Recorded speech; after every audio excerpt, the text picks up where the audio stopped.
Welcome to today's video where I will be making my bullet journal or planner bullet journal setup for March. Making this setup helps keep me organized. I use this to manage my day-to-day as well as for what I have to do this month.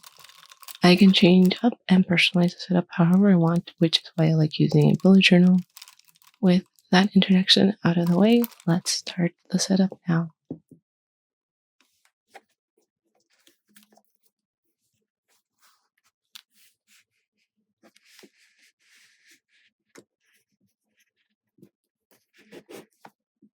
The theme for this month comes from these stickers that I have here. I looked at them and I was inspired by them, but I only have a single sticker sheet, so I wouldn't have had enough for this whole setup to use it for. So I chose to draw them out instead. When I looked up images for this kind of dessert, it would come up with different names: flan, custard, or pudding, so I'm not sure which is the correct name and will be using it interchangeably in this setup. I will also be challenging myself by drawing. I don't have a lot of experience drawing desserts. This will be my first time drawing custards. For the lettering, I am keeping it simple and in my normal handwriting. I am attempting to make bouncing letters by having one letter higher or lower than the previous letter. I added a graph grid as background for the title. The color palette for this setup is brown toned markers for the pudding, with yellow and pink toned markers primarily for lettering, frames, and decorations. Originally, I was going to draw the custard and then leave it as that, but I thought better of it, and I am adding frames now. Adding a frame is a good way of keeping the setup organized and not having as many drawings around the page. I also added squares for background decoration around the frame to make the theme look fun and cute. This is how my cover page turned out and what I will be basically doing in all my spreads today.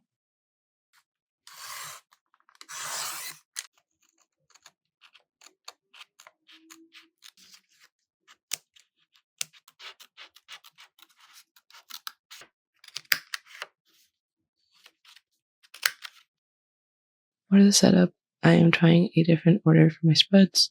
I have the monthly tasks as half a page here rather than having it in its own page. I haven't been the best at using monthly tasks. Maybe having it next to the cover page will be helpful in making me use it more. And if I don't like it, I can always change it back in the next month. I'm just trying new things and seeing what best fits for me. This time I do have a smaller area for monthly tasks. I'm assuming I'm not going to have that many in March, but again, if I end up needing more space, I will fix it for the next month. Content planner is going to be the same as last month. I'm not really changing anything, just keeping the same amount of squares and keeping it the same, only changing where it is located in my setup. Last month it was further in my setup next to habit trackers. I am making the space I give myself for notes bigger this month than I did have last month because I write a lot in that area for notes. At least I did last month, and I wanted to have more space this month and see if that works better for me. That's the nice thing about having a bullet journal. I can always experiment and try new things and see what I prefer. When I have calendars or other tables around, I am trying to add dimension to my drawings by having the frame behind the calendar, but the custard, pudding, and fruits in front of the calendar. I don't know if I am explaining it well, but I thought it would be cool if the drawings were kind of popping out of the frame at times. This content planner has been very helpful in managing my time well and keeping sure that I'm doing things when I am, and having a better consensus of when I post and when I don't post. I feel that diligently using this has helped keep me organized and not last minute posting.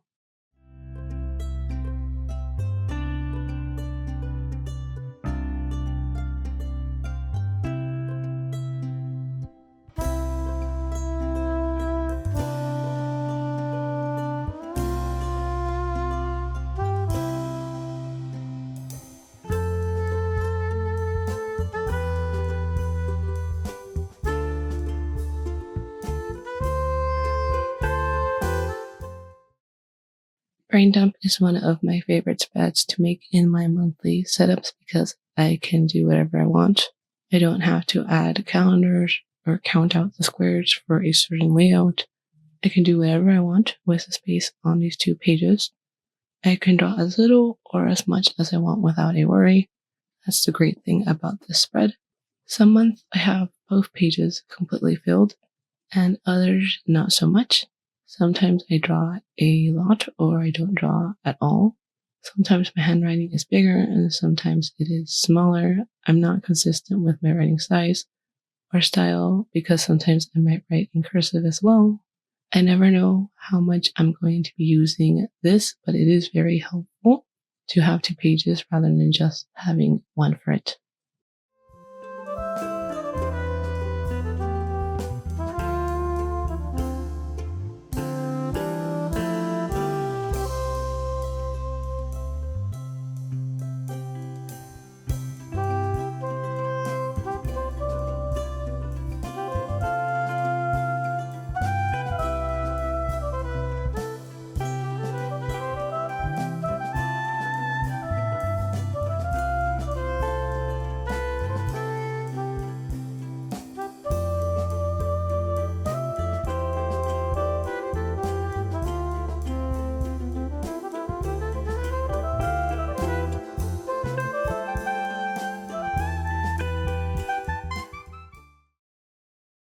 Next spread is 2 lines a day, and it is weird to have it further in the setup than where I usually have it, which is at the start of the setup.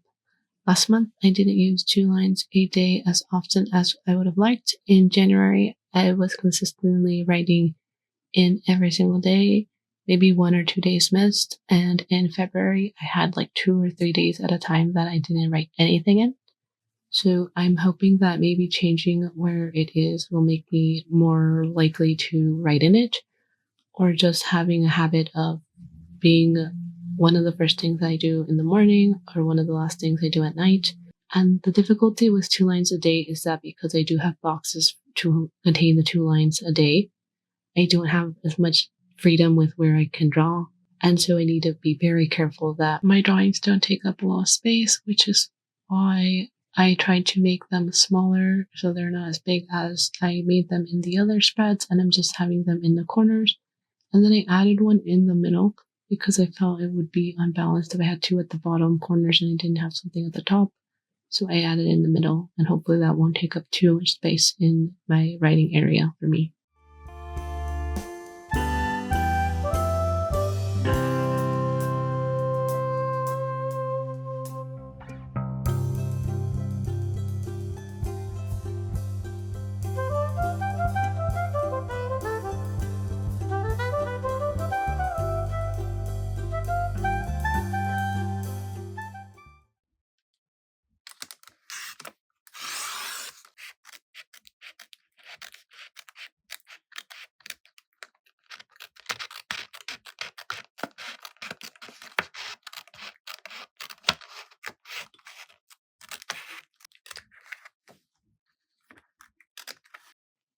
My habits tracker spread is going to stay the same from last month. Cutting out half a page really helps in expanding the amount of space I have for the spread without having too much space that a whole page would have given me. The only thing that I'm going to change for this month is where I have my sleeping tracker. Rather than at the bottom of the page, I think it would work better at the top of the page. I am making a graph grid inside of the trackers to make it easy to separate one day from the other. I prefer doing grid lines rather than having to write down each of the numbers of the month in each of these habit trackers. That is more time consuming, so I prefer doing the grid line inside of the habit trackers.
calendar spread is very different this time. Last month, I had my calendar spread on 2 different pages with a page in the middle cut in half so I could view my whole calendar. Now I am cutting from both sides of the calendar, leaving space just for the calendar. I haven't had my calendar like this before, so I don't know if I will end up liking it or not when I start using it. A positive of this layout is that I can only focus on the calendar and what I wrote in it. I don't have any drawings or decorations that can distract me from the calendar.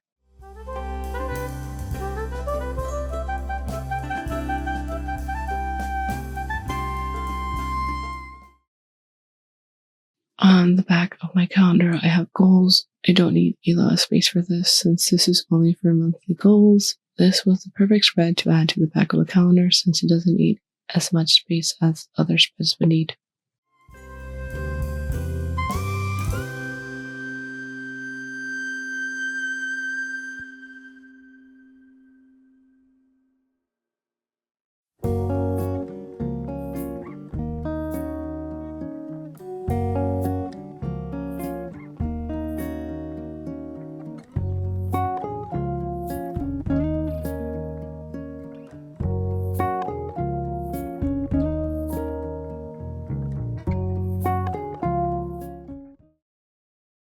I like to have an even number of spreads for my setups. I don't like having one page done and the other blank. Since I changed things in the setup, I was left with an empty page, so I added the overview spread to the setup. This is for writing the overview of this month. I like to use this to write down the things that worked and things that I should change, anything that I want to change in my bullet journal or things that happened in this month that I want to remember. If I accomplished my monthly goals and tasks, it is an overview of the month that I can look back at and reflect later on.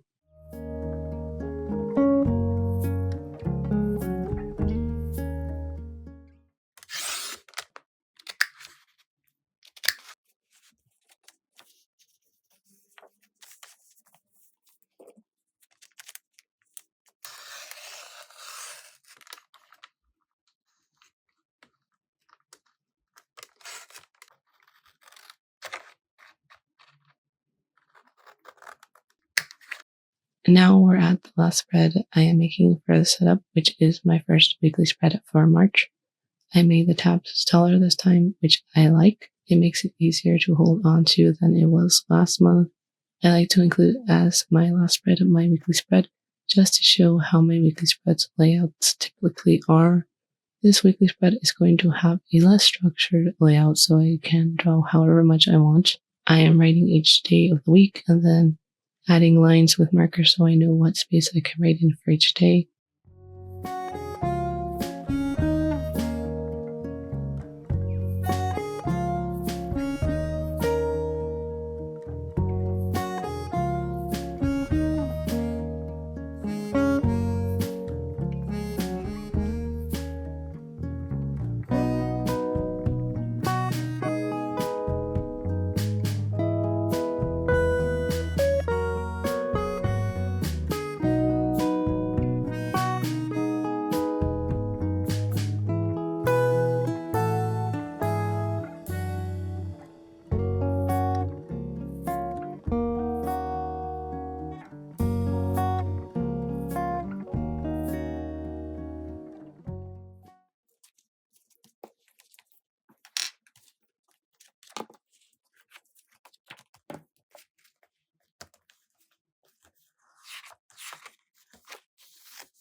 That concludes my setup for the day. I had fun making this.